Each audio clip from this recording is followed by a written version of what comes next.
Welcome to the Parenting Versus podcast. You all right? Yep. Haven't done this in a while. No, I'm not laughing. Before we hit record, when you're like, "Are you ready?" I'm like, "Yeah." Bleh. I didn't mean to, but I We're burped. so It's civilized. so disgusting. Yeah. So anyway, yeah, I'm a lady. So there's that. Happens. I'm drinking tea, so I feel like I can still claim that. So we're in a new setting. I mean, new. I don't know. Kind of. What is our setting? What I don't know. Whatever the day is. It's a kiddie pool. It's a swing. It's a park. I We're don't in know. the studio of life, everyone. Yeah. We once recorded a podcast looking at the Rio Grande Gorge. Yeah, we did one looking at the Pacific Ocean. Mm-hmm. Did we? Yeah, in California for our anniversary one time. Oh, yeah. Yeah, we've been all over the place. Doing podcastery. Yep. Mayhem. In a Wyndham Suites and what's that place called? God, Palm Springs. We sound like truckers. In a Shiloh's parking lot. Mm-hmm. Just kidding. Shiloh. You know what a Shiloh? I know Shoney's. No, Shiloh's. Well, I guess it's kind of the same thing, but it was in the Pacific Northwest at one point. I don't know if they probably don't exist anymore. It was like Sherry's kind of. Yeah. Remember Sherry's? No, it was just Shoney's in Albuquerque. I think it was just Shoney's. Name. Okay, well, same idea. Yeah. Yeah. But I wonder if it's a Carl's Jr. Hardee's kind of thing. We did have Hardee's. I remember Hardee's, and then they switched it to Carl's Jr., which is weird. Anyway. Yep. Yeah. So I feel like I don't even know where to start because we haven't done this in a while. What is our podcast? Is it just like a journal? Is it a live journal? Yeah, I think so. I mean, I don't know. I don't think I can answer that because I'm not outside of it. I would ask somebody else who listens to it to explain to me what it is because I'm just here. I just say words. Yeah. I don't know. I don't know. I'm not going to go into defining it. But anyways, I mean, okay, so like I don't even know the last time we did one of these. Like I really don't. I think it was Mother's Day. Maybe. Yeah. Last year. Good God. So fun fact, my family was supposed to build flower beds for me on Mother's Day last year. The materials are still there sitting on the side of our house. But we did plant the things. But you did plant the things. So we're doing okay. The lavender, I think, is going to come back. Yeah, to be continued. Yeah. This Mother's Day. Yeah.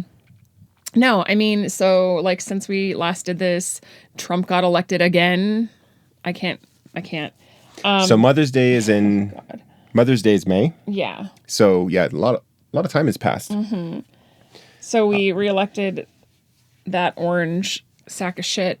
You just lost half our audience. Congratulations. I don't care if they voted for Trump; they can stay gone.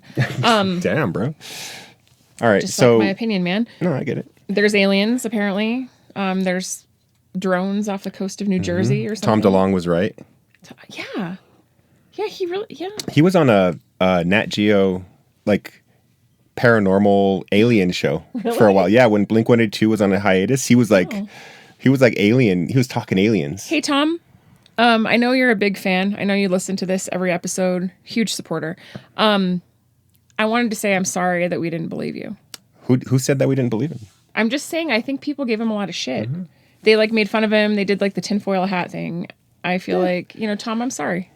I apologize. Keep generating the tunes. Clearly, we were the ones that didn't know what was up, but I mean, can't win them all, I guess. Wait a second. So, like, aliens have been proven? Where have you been, man? Not proven, but not disproven. I don't. The government had like I forget the word, not a panel, a discussion, not a case. Why can't I think of the word? Like a congressional hearing? Yeah, there you go. Thank you. And they brought up a bunch of people who have claimed to have knowledge of these things. And they also read and kind of dissected some documents that have been declassified regarding UFOs. And answered UFOs questions. can be not extraterrestrial. Right. But this type of UFO they're specifically talking about or UAP, I guess, is non-human is what they're talking about in these hearings. I did not hear any of this. So. You can watch them. Yeah. It's pretty intense. Like it's interesting though, because they're careful not to say too much, but they are basically like, yeah, so we've been aware of this for a while. Like, I think they said since like the 50s for sure. And they admitted that they have biomaterial, which could be like ship material or organic material. They won't say what it is, and they won't say where it came from, and they won't say how they got it, but they have admitted that they have it. And they have admitted to, I think they said, reverse engineering technology. Okay. So, I don't know. I mean, I don't know at this point. We elected Trump again. We're talking about aliens. There's UAPs in New Jersey. I mean, anything is on the table, I guess, at this point. I mean, I don't want to sound like a crazy person, but I feel like at this point, the whole country is a crazy person. So maybe the whole world. Maybe the whole world, yeah. But yeah. There's been a lot happening since May, since we last recorded. Yeah. A lot with our family, a lot in the country. So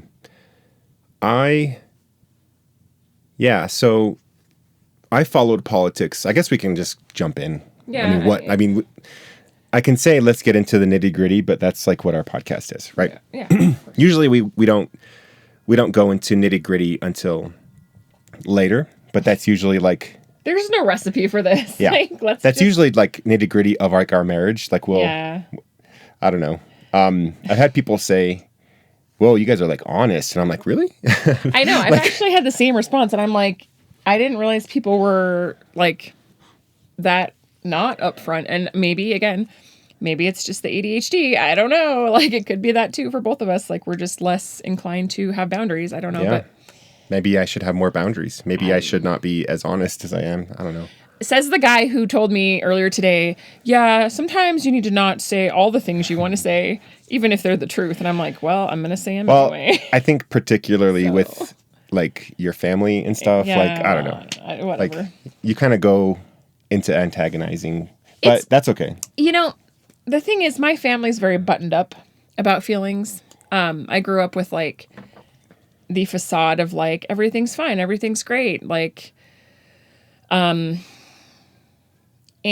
I just have pretty much called bullshit on that as an adult because it's very oppressing when you grow up like that, and when you are taught to shove your feelings down or to not show them or to pretend. Or to mask. Yep.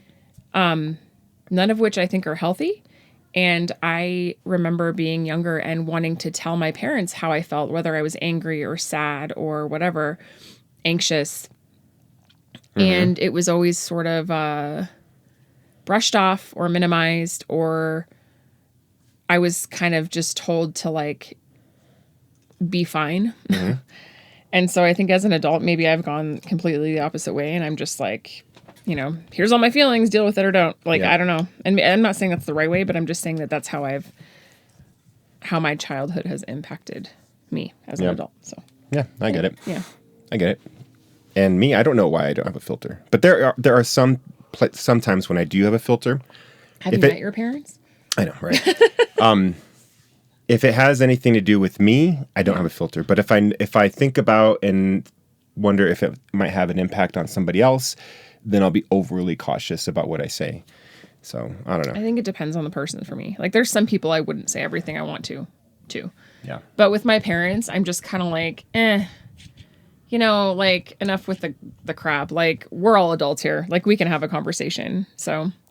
True. I don't know. But anyway. Yeah. I don't know what we were talking about just now. Well, we were talking about just how we're unfiltered and we're getting into the nitty gritty. Yeah. Okay, so politics. Yeah. Riding the ADHD highway today. Yep. So Donald Trump, obviously a very divisive character. I think up a little bit in my mouth. Yeah. I think less divisive this go around. Are you serious? I am serious. Like obviously less divisive. No, I'm no. Well, to you. But like I'm a woman, man. I know, but there's a lot of women who voted for him. But let me just explain. Yeah, can I explain? Okay. Yeah, go for it. Sorry. The first go round, very divisive guy. Like everybody's wondering, like, hey, what's up with this guy's character?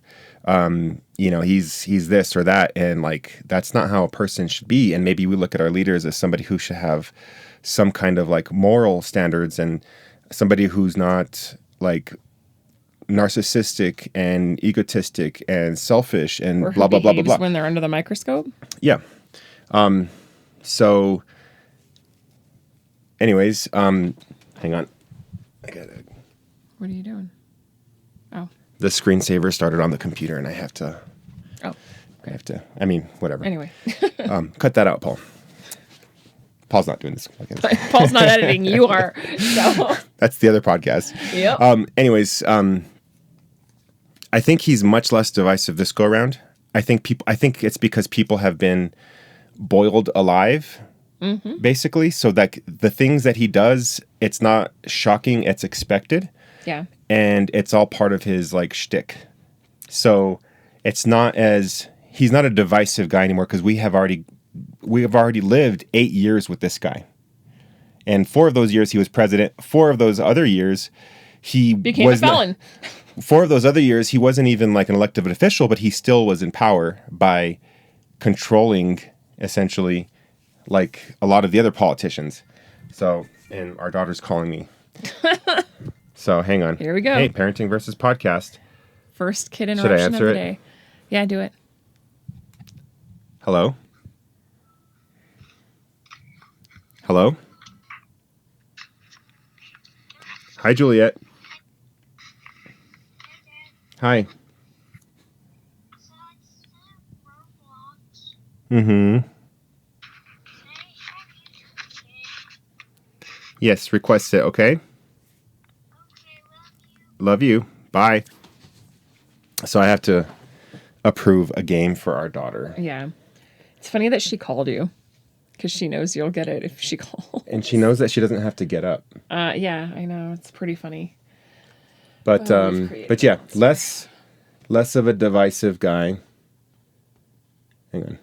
Yeah. I mean, I you've heard my theory about like how I think Americans have become desensitized to just crazy traumatic crap anyway because, we consume so much reality TV, we consume so much garbage news and garbage media that like we almost like look at it as entertaining, I think. Mm-hmm. And we have a hard time drawing the line between, I'm not going to say like truth and reality, but like fanaticism on an entertainment level and fanaticism when it's in front of us. Yeah. But back to my point, I want to know what you mean by that, but like what I was saying is, so he's less of a divisive guy because we've just gotten used to him or whatever. And this go round, like I was really into politics, like trying to understand polls and like the Electoral College and election history and where like the pulse of the people, like what's going on with people and like where do they feel, where do they stand with different topics, like the state of the world and so on. Like you remember I was like watching a lot of videos and I was listening to a lot of podcasts and I didn't see you for a while. This was also during a time when I was at a workplace that was very unhealthy for me mentally, but I think maybe that was not good. You're also like consuming a bunch of politics. But I knew that you're talking about the picture on he doesn't on our look Google. Well. Who, Riley? Yeah. I think we just got him at a weird time. We have a Google TV and there's pictures of the pictures that come up. I think he just got a mid blink. Yeah, maybe. But sorry. Yeah. But what was I saying? Politics. You were consuming a lot of politics at the time. You were really into issues. You were trying to understand. Oh, even so, like I knew Donald Trump was underestimated again. Like I knew it. I remember driving to Denver and he had that Pennsylvania rally and he got shot in the ear. And like the first thing he did was get up off the floor and he like put his fists in the air. I was like, oh crap. Yeah, like, they're gonna try to make a martyr out of him now. Like what is like this is not good for like I don't know. And that made me so angry because like I'm just like, God, really? Like give this man another freaking soapbox to stand on. Like and whether you think it was staged or not or whatever your opinion is on that, like it wasn't good for the rest of politics. Like ugh, yeah, they just made a martyr out of him, and it was just like this terrible picture of like when it like evangelicals are like, oh, we're being what's the word? God, I'm having a hard time with words. Persecuted? Yeah. It like gave the right like a persecution complex, like they didn't already have one, but like it just kind of like I think made it worse, honestly. Yeah. For sure. But he was losing. It like thunderdomed the echo chamber, if you know what I mean. Mm-hmm. I think that he was losing momentum at that point, even though this was after the debate where Joe Biden was like halfway like asleep, like Sleepy Joe. Yeah. And that, you know what drives me crazy too is like people that are Trump supporters, they're like, you love Joe Biden. You just love. I'm like, dude, I don't though. Like, yeah. Like, I don't like just because I don't like Trump doesn't mean I am like super all about Biden either, bro. Like, I don't know. Yeah. It doesn't have to be one or the other. That's the problem with I think US it's because politics. I think it's because like in your shoes, you know what's going on in your, what's going on with you. And for a lot of people, you're not like a halfway Trump supporter. He's like a celebrity. He's like a savior almost. He's reached God status for those people. Like, and that's, I mean, even like the jokes and like the memes about him, like, God bless Trump. I'm like, the thing is, it's funny to us, but these people aren't joking. It's not a joke to them. They like legitimately look at him like he is going to like save us or something. Mm-hmm. And I'm just like, are you for real? Like, have you read your own Bible? Like, do you? But here's the thing. I'm going to say. Probably not. Like, okay, there's a lot of media. By the way, Fox News, I read an article a couple days ago saying that the ratings for the Fox News is insanely high. And for me, this was another surprise for me, probably because I'm in my own bubble, right? Is that the Fox News ratings have been consistently, even like before the election, much, much better than like other cable news like CNN, MSNBC, and these other like very popular news networks. Fox News is like the cable giant. Mm-hmm.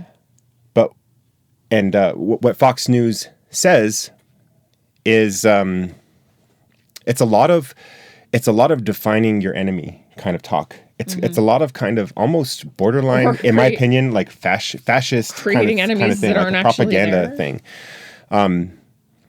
I have this ability to watch 4 news networks at a time, and I work at home, and I'm not watching them, but I'm just like it's playing, right? Yeah, it's playing on the background. TV as I'm working, and I can kind of glance up and I can see what the headlines are, whatever. It's muted, but a lot of times, like the headline on the Fox News thing is like, illegals are invading our country, or Democrat is pushing transgender at so and so, blah blah blah, and they have these different topics that are pulled to like define the enemy and like put fuel on the fire for this like hatred towards like an enemy that they've defined, and Trump is the guy that's going to like take this away.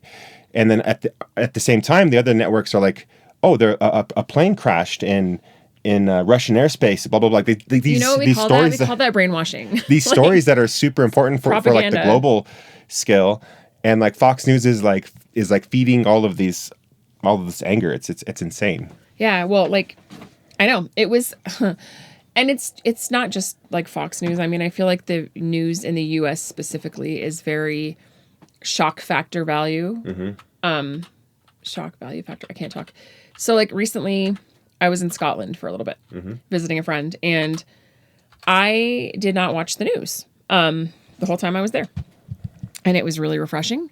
And I felt like my mental health, just in that small amount of time, got significantly better, just not even having to look at it. And I know that sounds bad. It's not an ignorance is bliss situation, but like, well, maybe it is. I don't know.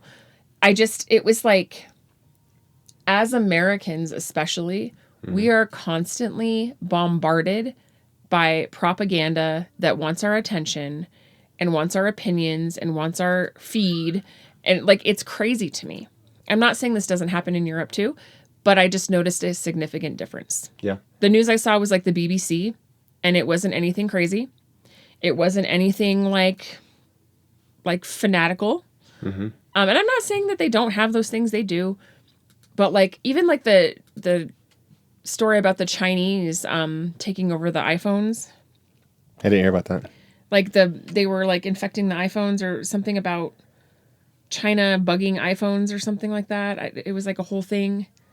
It was like a big story. I don't remember that. Like there was a bug or something, and there had to be a factory reset because the security was like at risk. Oh, in iPhones? Yeah. Yeah, yeah. Yeah, that was a legit threat. No, I know it was, but I only heard about it like through you. I didn't hear about it like on the news in Scotland or anywhere in Scotland. I heard about it through the people in the US who were telling me about it. It might have also been something that impacted only like US phones. I don't know. But it was just interesting to me because I was like, it wasn't like all over the place on my feed. Yeah. The way I got the information was everybody in the US telling me. Yeah. And I'm not saying it's better or worse. I'm just saying that like news, no matter what, it has this like, I feel like it just has a negative impact on your mental health, especially when it's news like that. I think if you're watching all the time, like I don't think you should be like what's the thing, an ostrich with your head in the sand or whatever. No. Like you should be in touch with like what's going on. Like you should vet your sources. You should be aware, but there's like balance to everything. Like you shouldn't be glued to the news and like watching it all the time. But have you noticed, and I'm probably stereotyping here, but like people that voted for Trump and people that are in that circle, they are constantly watching Fox News all the time. And it's legit brainwashing and it's like on all the time in their ear. Like, I think it's tiring too. All the time. It is. Like, it's emotionally tiring. Like it might feel good, right? You might get some kind of like satisfaction and like good feeling to hear about these things because when it fuels your anger, I'm sure there's some kind of like chemical, some type of hormone or something that's going through your blood that makes you feel like that rage might make you feel kind of like excited or something. I don't know. You also feel good when you feel like you're on the winning side. Yeah. And you also, it's like rage bait. It's like you're getting that spike of like dopamine. Mm-hmm. You're getting like a dopamine. You're ready to fight. You're getting a dopamine hit. Every time you see something that angers you, you're getting a dopamine hit. And it's ingrained into your DNA. Like when you were a tribe out somewhere in the middle of nowhere and there was a neighboring tribe and you're fighting for resources, you love your people and you are programmed to like fight the other. But you're literally allowing yourself to be brainwashed. I mean, think about it. Like you're getting a dopamine hit, then your brain craves that hit. So what are you going to do? You're going to keep turning it on. You're going to keep checking it. You're going to keep going back to that thing that's giving you that dopamine. It's the same thing with Instagram. I mean, like legit. Yeah. You know, Amazon, like every time you go on Amazon and buy something, it's kind of a little dopamine hit and you're like, oh, what else is on Amazon today? Yeah. Like, it's not good. Yep. And I can say that there are things that I can be empathetic towards, right? Over half of, he won the popular vote this time, which is, that's big. He won the popular vote. He won the Electoral College. And for me, like I've been trying to like break it down and analyze like what happened because the next day, like I told you, I was entrenched in like all these videos and trying to understand. The next day I felt straight depressed. Like there was major depression. I felt like I didn't want to get out of bed and I cried seriously, I cried. Right. Well, the next day I woke up and I knew like we're underestimating this guy, but I had no idea it was to like that extent. I had no idea like he was going to win like so decisively. And for me, the next day I was like, holy crap, like this is who we are. Like there is no question, like America wants this guy. Yeah. And then I started to question. Is it shocking though that we're a country of racists? Well, I'm going to say something that is contrary to what you're saying. Like I am being empathetic towards the people who voted for him. And I'll tell you why, if you like hear me out for a second. Like I had no idea that this was the guy that we wanted, right? To me, it was a shock. I knew that we had underestimated this person in the for the presidency. I thought Kamala Harris had like the momentum to win this, and I was ready. I was ready for one of the two outcomes. I was ready for both of the outcomes, but I was looking forward towards. We elected our first woman in American history. I was ready for like us saying no to like a leader who is lying, who is. How do you think it feels to be a woman and have to think about that? I have no idea. It sucks. But I'll tell you that.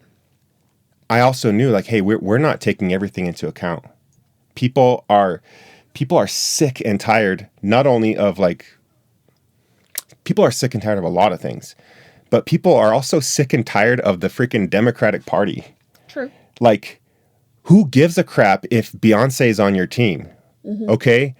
Like, okay, Clintons, you guys, like, they're totally just, they did more damage to the Democratic Party than help.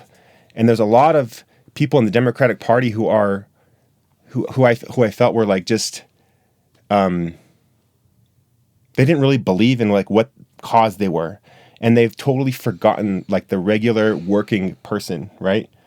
That's the problem with the two-party system. And there are, I don't know, but there's a lot of people in the Democratic Party who do, I feel like, genuinely care. Like, one of those is Bernie Sanders. I'm like, we needed to elect that guy. And Elizabeth Warren. And there's a lot of people who, and then the senator from Pennsylvania, I'm like, you guys are real. And everybody else, like, the whole party feels super fake. I just want Tim Walz to be my dad. Yeah. He legit, I didn't know much about him before that, but like, he legit seemed like a pretty stand-up guy, and like, right? Everybody, I don't know. Anyways, I feel like Donald Trump was amazing at speaking to regular people and saying like, hey, I hear you. Like, his framing of the enemy, his way to go about it, everything else was like horrible, right? But he capitalized on something that the Democratic Party didn't, which was like listened to regular people, I think. I don't think he can. I don't think that he can really relate to regular people. I don't think he can either. Like, he has never been a regular person, and he's never had a regular person experience. I know, but like, so him trying to appeal to regular people, to me, just seems like he's fumbling around trying to find something that they can get behind, which is racism. But he really, and anger. I know, exactly. But he got through, right? He got through. You're like really, you're really like amped up right now. I'm sorry. Because I'm saying something that is like. Yeah. No, I get it. I do. I understand. It makes me really sad, especially as a woman who has a daughter. I can't even imagine how all the black women in America feel right now. Like, can't even imagine, because that's like a triple or double slap in the face. I can't even talk. But like, it's like this country hates women and hates black women so much that like we voted that guy in by a landslide. Like, that's a serious systemic problem. Like, that is a huge problem. Mm-hmm. And like, it's not going to go away in one election. It's not going to go away in 4 years. That is like hundreds of years of racism ingrained into our everyday culture, and people not wanting to pay attention to it and not wanting to fix it, really. Yeah. And like, I don't know how we haven't looked at our past and like looked at world history and thought like, oh, this looks a little familiar. Oh, you know what this kind of reminds me of? Because, and I know people are gonna be like, oh, that's extreme, is it? Like, Hitler did the same fucking thing. And it's not totally off base to say that at this point. I was actually looking up the characteristics of fascism because I was curious. It starts as nationalism. I was curious. And there are very much like characteristics of fascism that are aligning tenets that are lining up with Donald Trump's, like, the way he leads. I know. Framing an enemy, nationalism, wrapping it all up in like faith and religion. Us versus them. Immigrants are a problem, and here's why. And you are owed this, and they are not owed that. Mm-hmm. Like, that is some really dangerous rhetoric. Right. And then pitting like the press against the country, right? That is super scary to me. And do you know what happened that was really huge? Donald Trump got ABC News, George Stephanopoulos, said some things, and they sued ABC News for like character defamation or defamation. Character. Yeah. And they settled, and ABC paid out. That is insane. Like the press, the news, they're not untouchable. The thing that scares me the most is not like Trump himself. It's the people like Elon Musk behind him who have all this money and all of this, I don't want to say quiet power, but financial power to buy what they want. That should scare us more. Like Trump can be bought, obviously, like, right? You know what I mean? Like, he's not above being bought, right? And putting people like Elon Musk in charge or like second to him or giving him some kind of authority, which is also like sustained by financial backing, which is a mutual benefit to Trump, is really terrifying. Yeah. Like, they're going to blow our shit up. I don't know if like...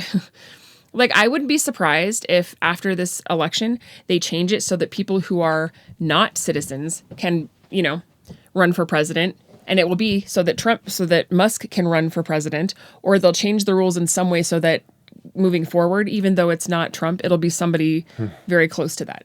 I mean, they've already bent the rules on the felony thing. Like, let's be real. They're going to continue to try to bend the rules.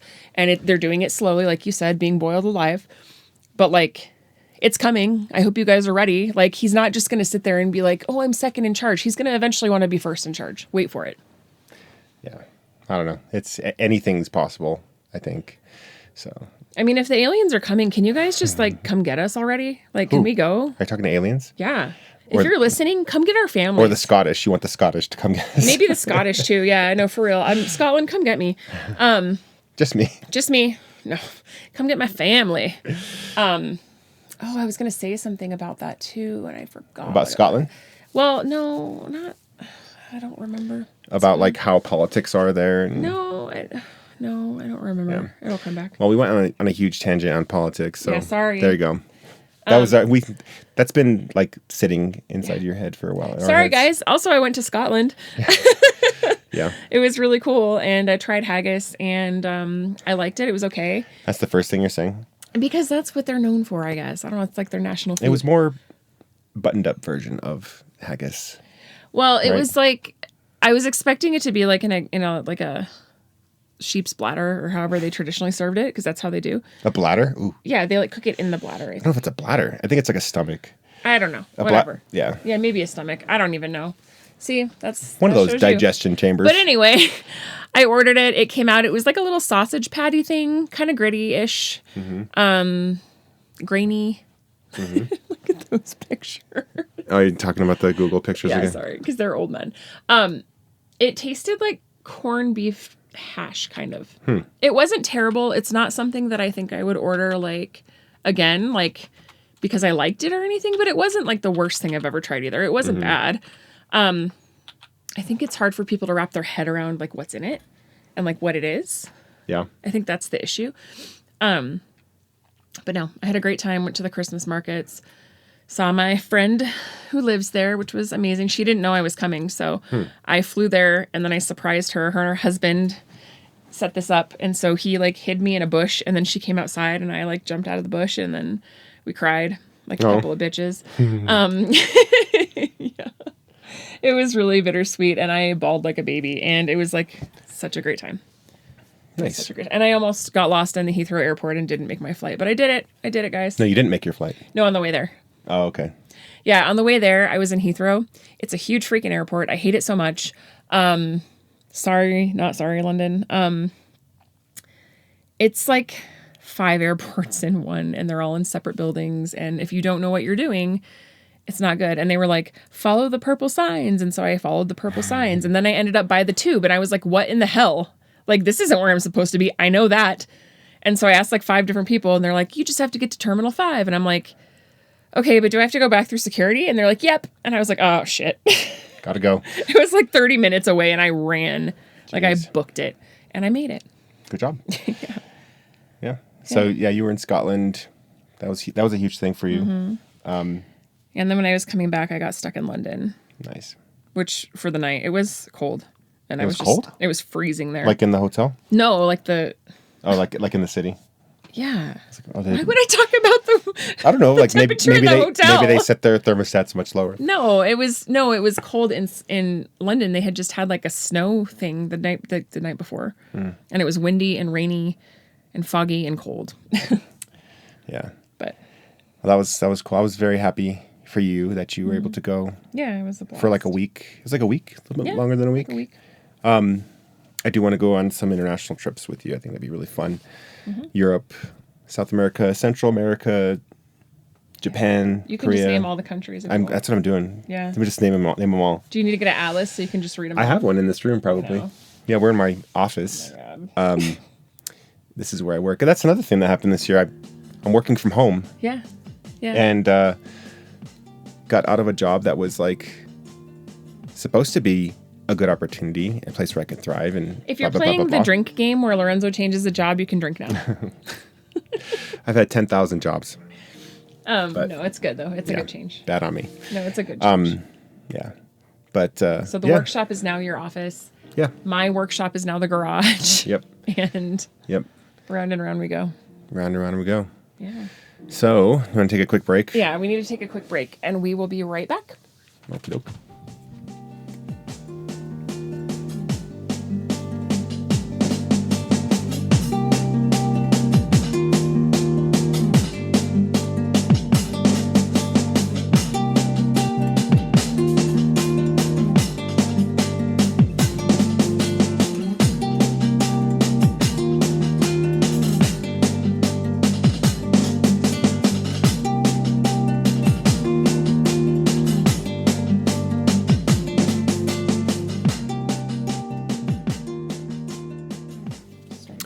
All right, we're back. We're back. So now that we have dissected the political landscape in America, Right. In 20 minutes. yeah, easy, Figured it out, guys. easy.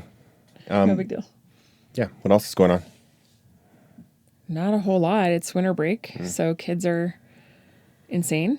Yep. Christmas is over, which is I think it's good that it's over. It's like it's nice because I feel like okay, we can What's get over? Christmas. Oh yeah, yeah. Like we can get back to business. Like I like Christmas. I like the build up to Christmas, but like when it's over, I'm like, okay, let's put it away.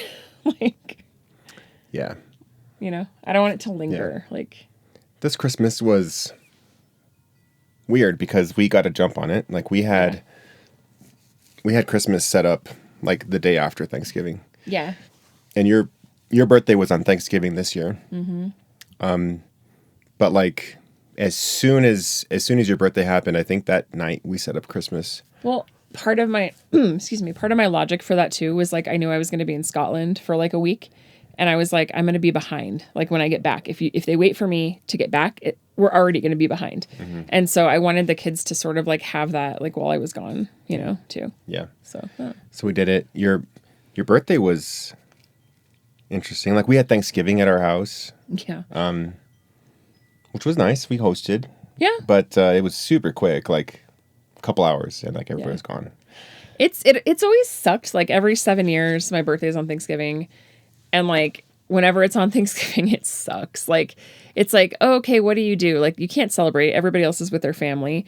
Like they're all gone that week anyway because it's like Thanksgiving week. Everybody's busy. And then my mom's like, "Do you want pumpkin pie?" And I'm like, "No, it's my birthday. I want like cake." You know, like I don't mind the turkey so much and stuff, but like it just kind of like dampens any plans that you have for like a normal birthday celebration, really, because everybody's just busy already doing stuff.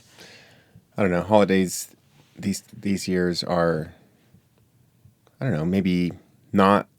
They're not. They don't live up to previous holidays, I guess.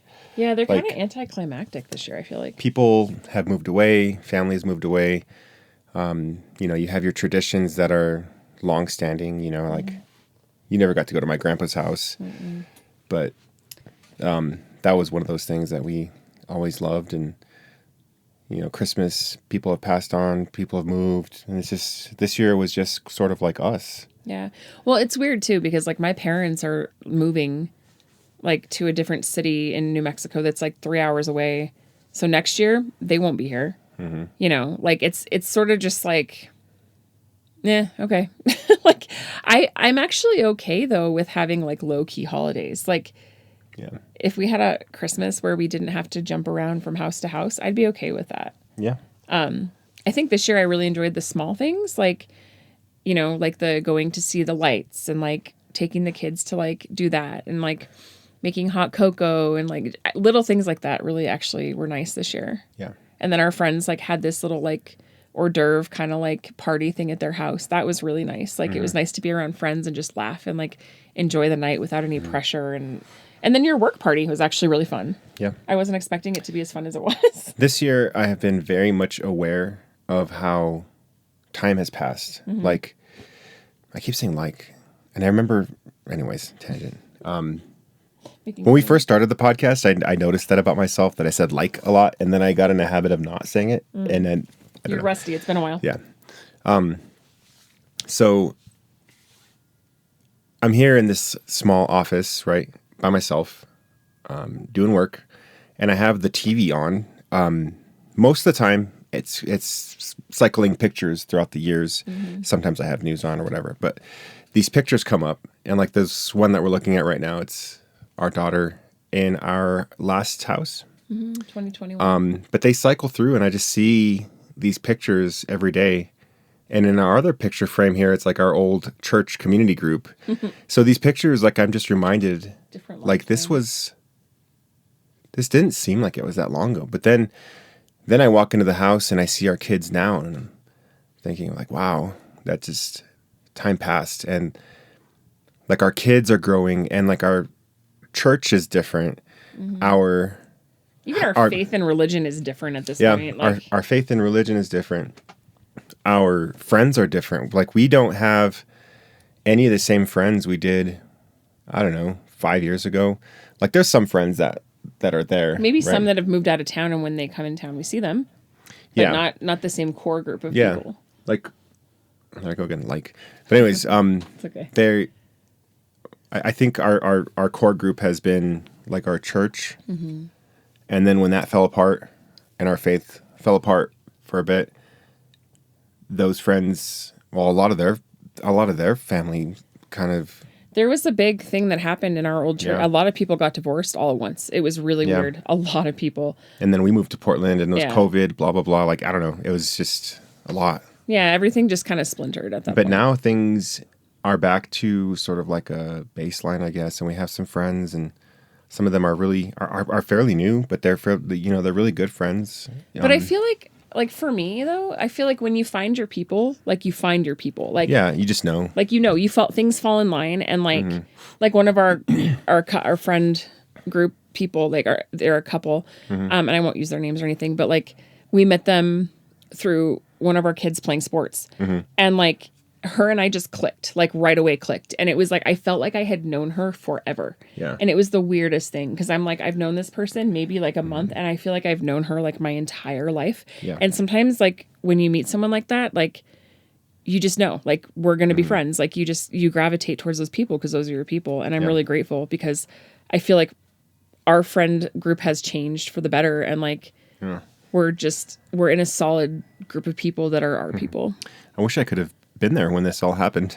You were umpiring, remember? You got voluntold. Yep, every single game I was umpiring. Gosh. the It was baseball. so cute though to see you in like your business attire, like umpiring the baseball game for your kid. That Yeah. was like so sexy, by the way. Oh, really? Oh, Yeah. thanks. Well, what is that Since weird? when have you been attracted to me? Since I married you 16 years ago? Literally like 2 days ago. Like you're like, hey.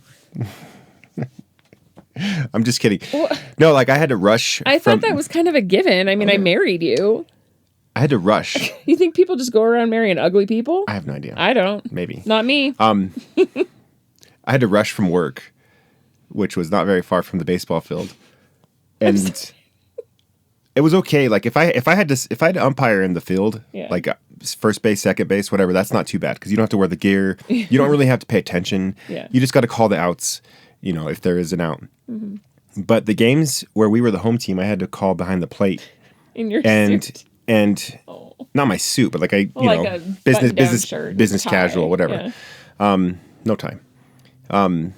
But yeah, I had to keep track of balls and strikes. I had to keep track of outs. I had to keep track of innings. I had to keep track of like when do I call the game, because like when the sun goes down, it was a whole thing. Yeah. And like coaches like have egos, and it was Gosh. it was crazy. It's like it's kids baseball, you guys. Yeah. None of these kids And are going to the major I'm leagues. happy Calm that I down. did it. I'm happy that I was able to. But next season, I think you just be like, nope. No, like I'm trained, and I know that like they might ask me, Yeah. but I just need to be. You could, I mean, Watching. you could even tell them like, I'll do like game. one game every couple One or of two weeks games. or Like, something. get somebody but, else, too. But like, yeah, I'm not going to Yeah. do every single game because it's going to kick up in spring and it's going to be intense. Yeah. Oh, it's coming. Yeah, I didn't realize how much of a lifestyle like baseball was until we did that. Yeah, but I hope Riley likes it. I hope he, grows in it. This was his first year playing Yeah. Little League. He played a little bit of it was like a Like a practice rec league. Yeah. But he seems to be, invested, and he likes it. I don't know. No, he's coming along. It's good to see your kids try different things and see what they actually enjoy. Like, I don't want to be one of those parents who like forces my kid to do something and forces it and makes them do something like because I think they should be doing it. Like, I want them to try different things and find what they like to do. Like, you know what I mean? Like, I think it's good to let them, now I'm saying like a lot. Yeah. It's good to let them try different things so that they know what they're good at and they know what they enjoy. And then once they find their thing, they'll stick with it. Yeah. I used to feel bad for people I grew up with because I grew up in a place where the expectation to achieve was very high. Yeah. And so like in sports, academics, all of it. Mostly sports, I bet. No, sports, academics, music, all of it. So like people's parents would like I'm saying it again. Now I can't stop. It's contagious. People's parents would sign them up for a ton of activities and expect them to be super good at everything. Mm-hmm. It was like, oh, well, I can't because I have Italian lessons on Tuesdays and I have violin on Thursdays and then I have sports on the rest of the days and then on the weekend and then I have to join debate team. And you're just like, dude, who are you? Yeah. Like, this is like because your parents want you to be this person. Yeah. It was really sad. And thankfully my parents never did that. They were like, you can pick one sport. What's it going to be? Yeah. You know? I wish I would have known what I liked back then. Mm-hmm. I did play like a little league. Baseball is AABC, if you want to be specific.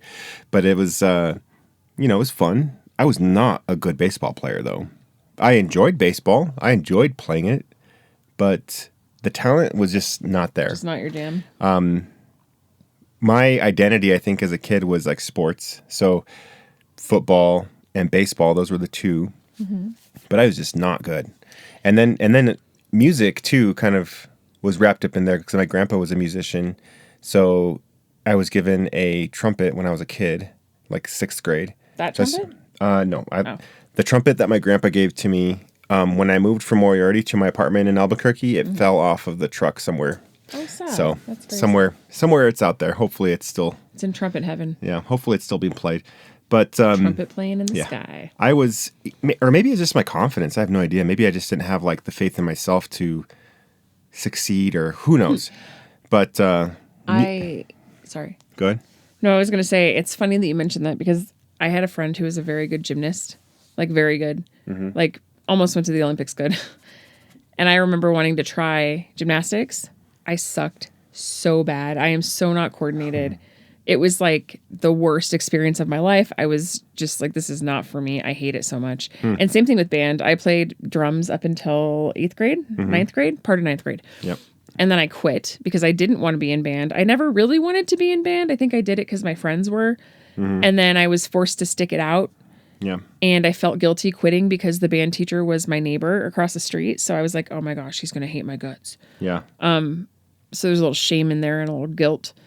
And I quit because I didn't want to wear the band uniform anymore. It's a stupid hat. So stupid. Yeah. And then I'm good at soccer. I was really good at soccer, actually. Like, that was probably my sport that I excelled at. Yeah. I started in 1st grade, but then I tore my ACL when I was 16. Yeah. So I had to slow down on that. And then I did crew, like rowing, which is fun and really, really hard. Yeah. But it's definitely a rich person sport. Like, you have to have money to travel and go to all these, like, regattas and stuff. And I just, my parents couldn't, they couldn't fund it. Yeah. But it's good to know, like, what you like. And I think the one thing that I did enjoy and I figured it out on accident, was running. Like, I love running.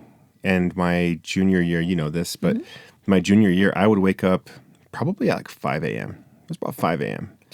And I would run. And I grew up in Moriarty, so there's not a whole lot of places to run that are safe. There's not any sidewalks.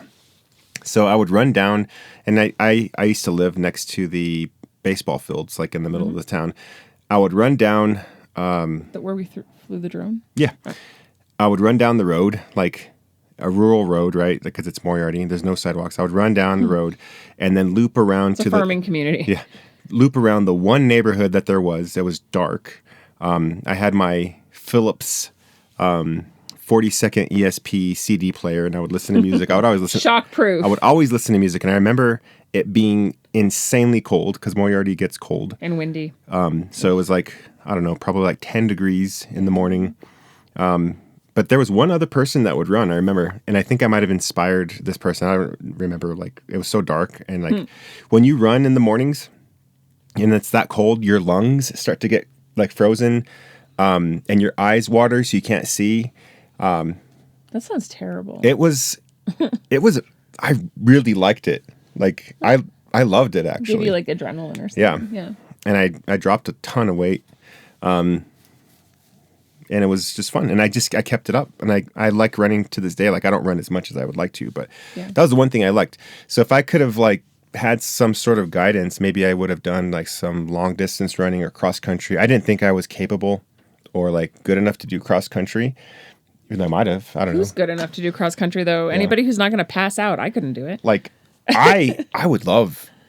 In fact, I did. I did love to run to the point where I was like hurting. There's this You're thing. like, I love pain. I'm a glutton for pain. There's this thing that happens when you run for a really long time. Your nipples start to hurt. Oh my God. No, I'm serious. It's a thing. I thought you were going to talk about a runner's high and you went straight for the nipples. No, man. like it happens. Like, I don't know if you see people who are running marathons, their nipples start to bleed. And I don't know why, but it just happens. I mean, that's weird because it's not like lactation. But maybe it is. I have no, but it's blood. It like they get chapped and they hurt. Crazy. Is it because they're rubbing up against fabric the whole time and nipples are super sensitive? I don't know what it is, but do they make runner's nipple cream? I think they make little pads, and I think they do. So many questions. Actually, like if you run a marathon, like you prep your nipples. Wow, nipple prepping. Yeah. 101. So, if you run marathons and you have nipple insight, please let us know. I mean, don't send us pictures or anything, but let us know. Yeah. So I loved it. I loved running. I went to used to be called Garden Shorts Sports. Terrible picture. Good. I'm looking at the pictures. That is. I think they were. I think it was either called. I think it was called Garden Shorts Sports. It was. Did they have that in Portland? No, it was just here. Yeah. So I went there and I bought some running shoes. My dad bought me the running shoes, and I was so excited. And I would do that. So I think if I could do youth again, it would be either long distance running, cross country, and then I also really liked soccer. I went to one youth group thing when I was a kid, and we went to this indoor soccer place, and like I was probably, I don't know, 9th, 10th grade, and I played with the soccer kids, and I was like so intimidated because these are like the high school soccer kids.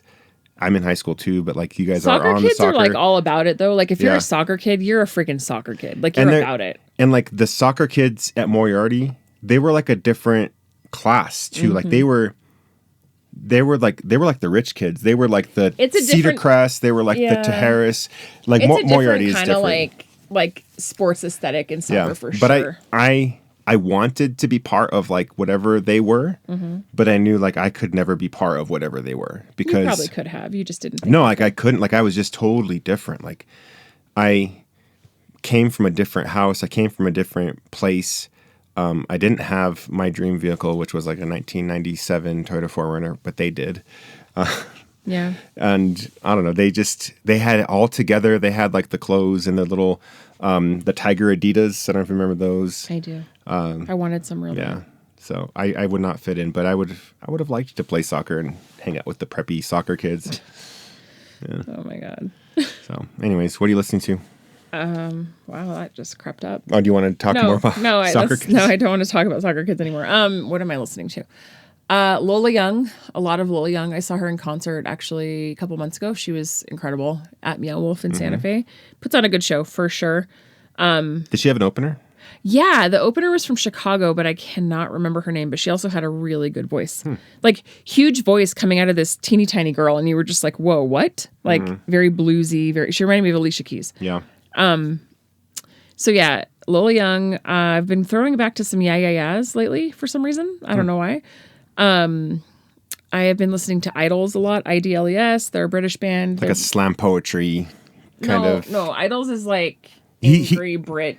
Yeah, but he kind of like anti-establishment. Yeah, but he doesn't really sing. He kind of slam poetry vocals. Yeah, kind of.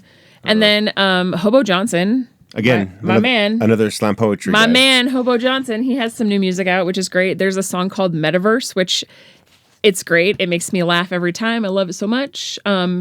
His new album is only like six songs, I think. They're all really honest and really well done. And he talks about going into like a 12-step program and rehab for his drinking problem.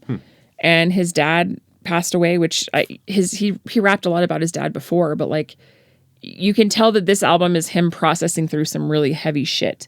And it's really good. What else? I'm trying to remember like what I listened to. Aurora. There's a song called Churchyard, which is really good. And then I can hear the song and I can, oh my gosh, I can't even remember the name. This is going to drive me insane. I can't, it's like about shellfish. Like I don't know how to explain it. And I don't have my phone to look it up.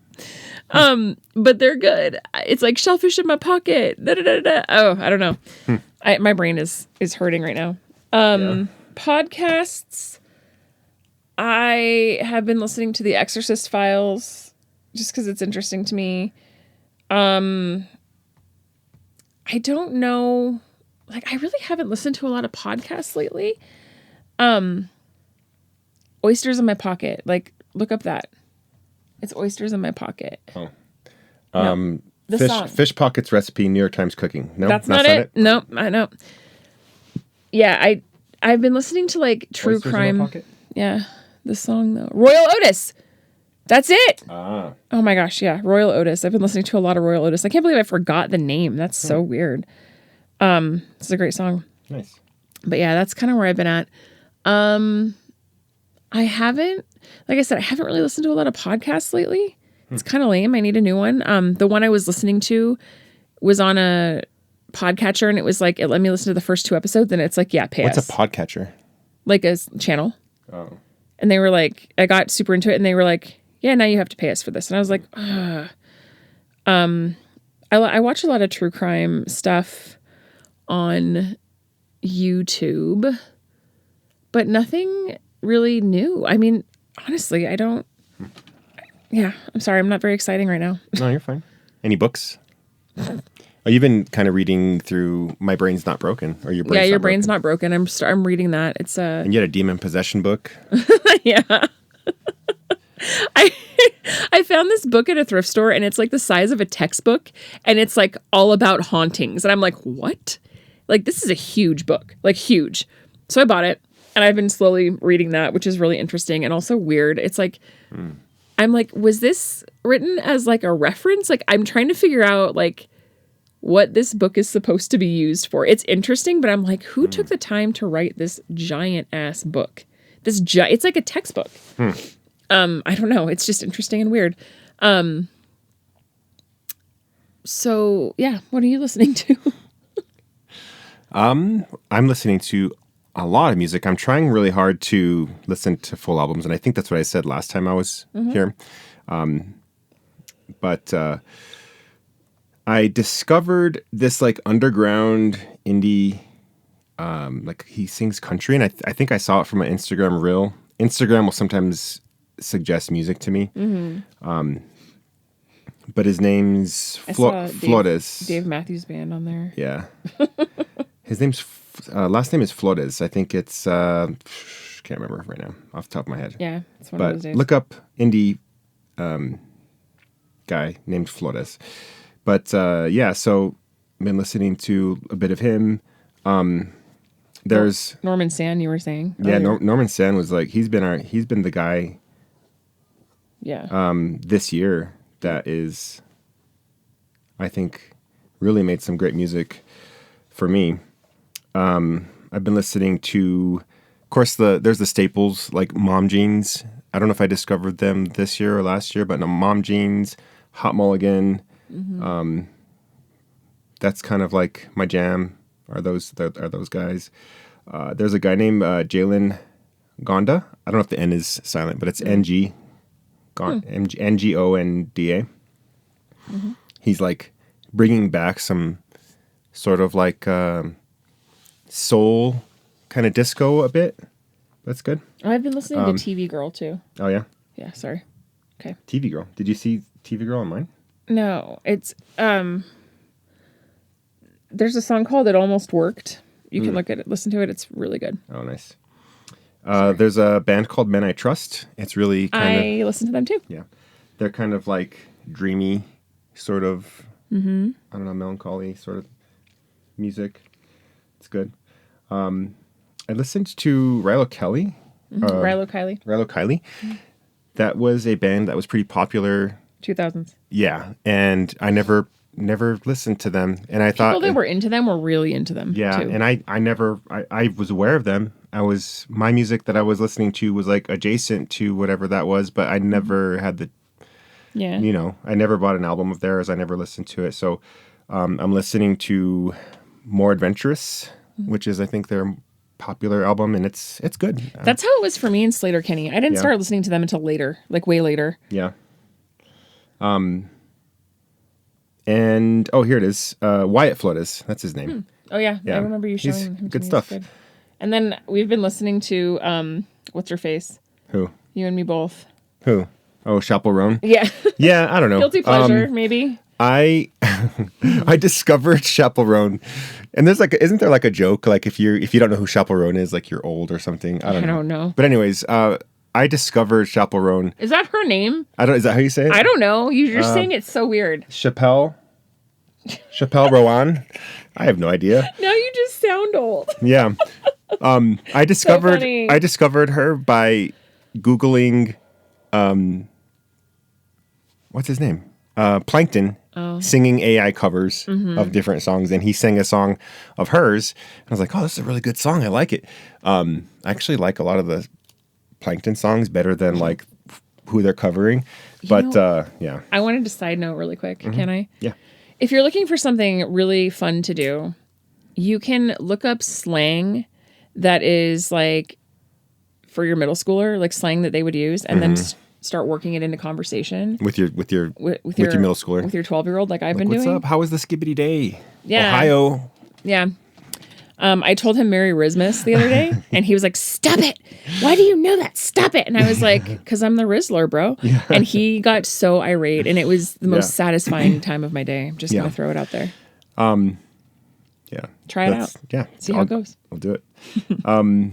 Yeah. So I've been listening to a band called Joyce Manor. They're also in that same vein with Hot Mulligan and Mom Jeans. They're kind of bringing back a little bit of like a pop punk sort of Midwest emo mesh a bit. But so they're good. A band that I saw live that I really like is this band called Home Team. The Home Team. And it was like they were great. I don't know. The guy came out like the lead singer, and I'm like, I've never seen a musician that looks like this. He had like super long hair. Like, of course, yeah, you're a musician, you have super long, but he didn't seem real. Like it was just weird. And then he had these like dance moves, and I was like, man, I've never seen like a guy dance like that. They were good. They put on a great show. And their like bassist had this like guitar strap that had spikes, but they were like ridiculously huge spikes, like sort of like Gwar. You remember the band Gwar? Yeah, I remember Gwar. They were like Gwar spikes. And I'm like, what is this? What's this band? But they were Didn't you yell Gwar sucks out a cab? No, I said ICP sucks. Oh, sorry. See, that's where my brain goes. I'm like, same thing. No, okay, so.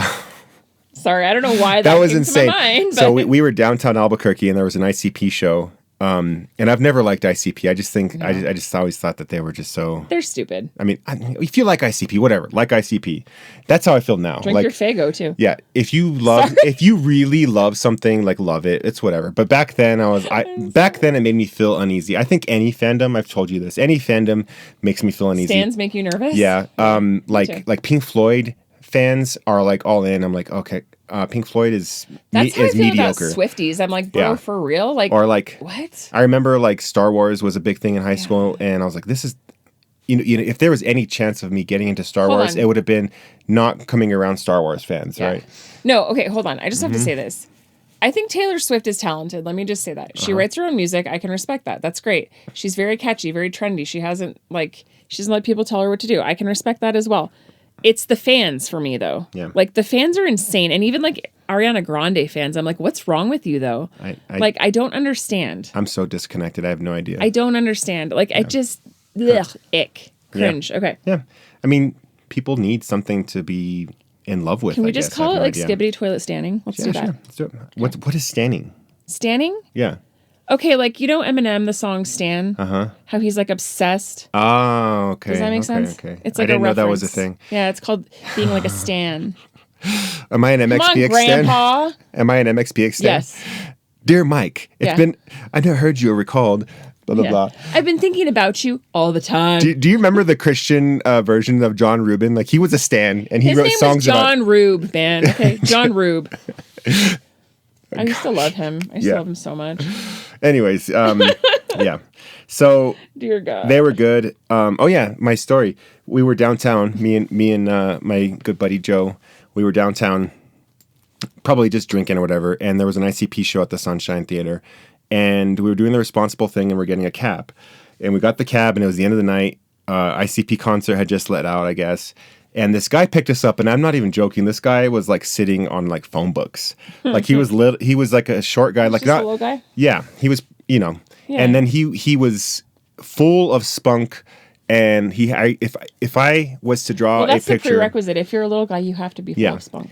He had like a beard and long hair, and he was super jolly and like happy. Pick us up. Hey, where you guys going? Story? Yes. Okay. I'm painting the picture. Oh. And asked us where we're going. We're like, yeah, we're just going this way. Where I don't know where we're going, but we were probably going to another bar, to be honest. Yeah, or to steal a McDonald's sign, one or the other. No, we were probably going to another bar because it was, bars weren't closed. Mm-hmm. But we passed by. We passed by the Sunshine Theater. I rolled down the window. And I was like, ICP sucks. And it was like literally split second had passed. And I had a shoe thrown right in my face. Like the words hadn't even left my mouth. And I had somebody had already thrown a shoe and it hit me in the face. And I was like, holy crap. And they literally started to mob us and chase the cab. And this guy was Somebody was willing to give up their shoe for ICP. Dude, they were for a night. They were pissed. A whole Do night. not say ICP sucks at an ICP concert because you will get you will get mobbed. Wait, that's juggalos, right? They're juggalos, okay. Yeah. Juggalos and juggalettes. I don't understand that. I don't either. Name. But that's okay.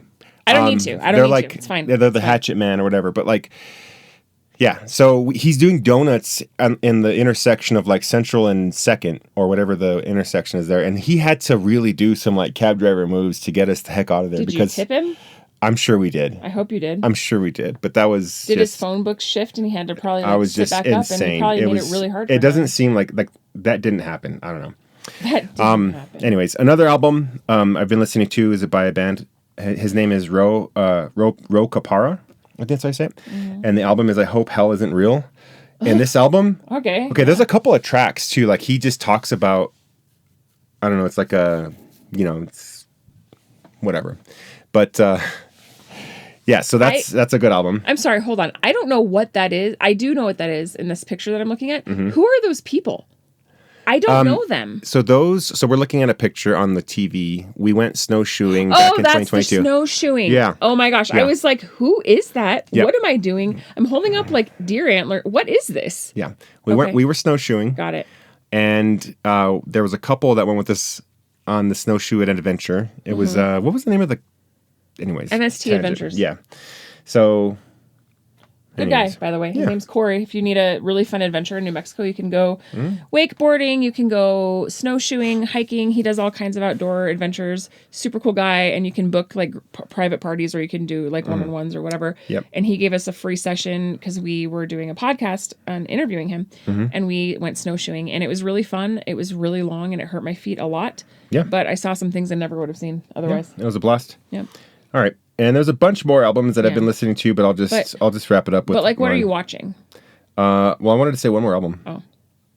There's an album called Saturdays at Your Place by a band called Always Cloudy.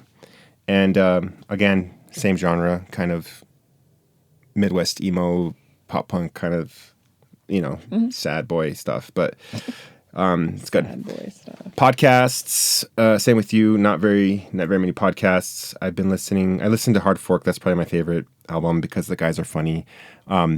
Especially the other guy. I can't remember. I don't know their names, but I was going to say, I do watch this ridiculous YouTube channel. It's ridiculous, and I love it so much. It's like my guilty pleasure. Can I shout it? Yeah, what's it called? Okay, so like the guy's name is Chris James. I think his handle is the Chris James. He's like probably a Gen Z dude, or yeah, probably. But he critiques and like goes through old 2000s reality TV shows, like Wife Swap and like just the worst shows ever made. And his commentary is so funny. Like, he makes me bust up. Like, I cannot handle it. It's so funny. He's like, the shit he says, like, gold. It's gold, man. So look up the Chris James and watch one of his episodes where he just like talks about reality TV. Like, he'll pick a TV show and he'll just go through episode per episode. And it's like really crappy 2000s reality TV. And like, rip it apart, but in the funniest way possible. It's so satisfying. What's it called again? His name is The Chris James. You can look it up on YouTube. I don't think that's the name of his channel, but just look up The Chris James. He's a funny guy. He's got some funny crap to say, and I really enjoy his commentary on really crappy reality TV. Because I remember these shows in the 2000s. Like, I remember Wife Swap. I remember like the one where they were like Jersey Shore. Yeah, or like the one where they were trying to make nerdy guys into like hunks, or it was like Beauty and the Geek or whatever. I remember that show being on TV. I never watched it, but like I remember it being on TV, and his commentary is just like the best. And it's just funny watching a perspective of a younger generation too. Like, that's not him. This is him. Oh, it's just Chris James. Okay, that's his channel. Okay. Yeah, like there's one. Yeah, he just reviews all these ridiculous shows. Like My Crazy Obsession Christmas Edition. Yeah. The wildest TLC show I've ever seen. Extreme Cheapskates. Yeah. Undercover Boss. Yeah. Why did this reason? Oh yeah. So this looks interesting. It's funny. The Pawn Stars Halloween special. It's so funny. He's just funny. He's funny as hell. Ghost Adventures. Yeah, dang. Good ones on Ghost Adventure. Like I can't. Deadliest Warrior. He's so funny. Wow. Yeah, I cannot tell you to not watch. It's so good. Okay. Nice. Anyway, guilty pleasure TV. Cool. Okay.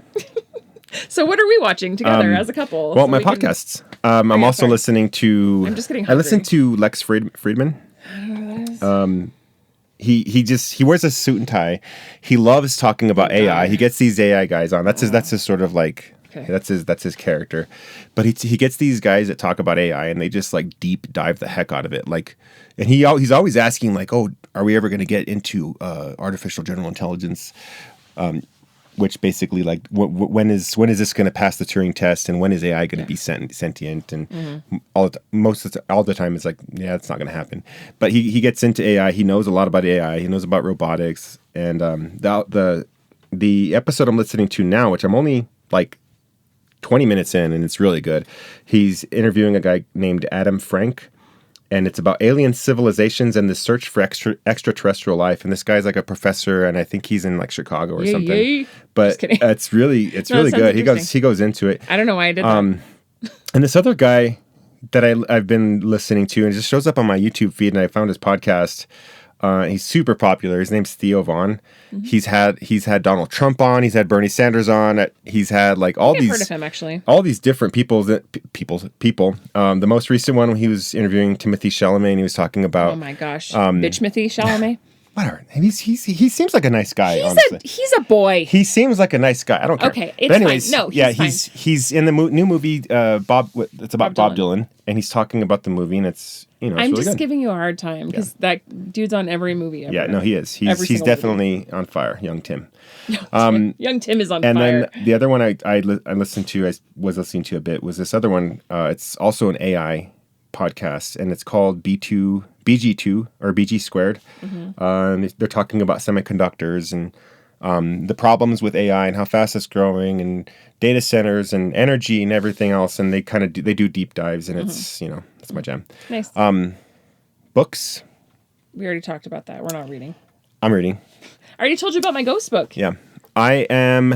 My textbook. I'm reading a book on the cell, and I'm also reading a book by, what the heck is this guy's name? Dietrich Bonhoeffer, The Cost of Discipleship, because I've been getting into like theology and stuff. So, what are we watching? Silo. I'm patiently waiting for Severance to pick back up. We are watching. What is the other one?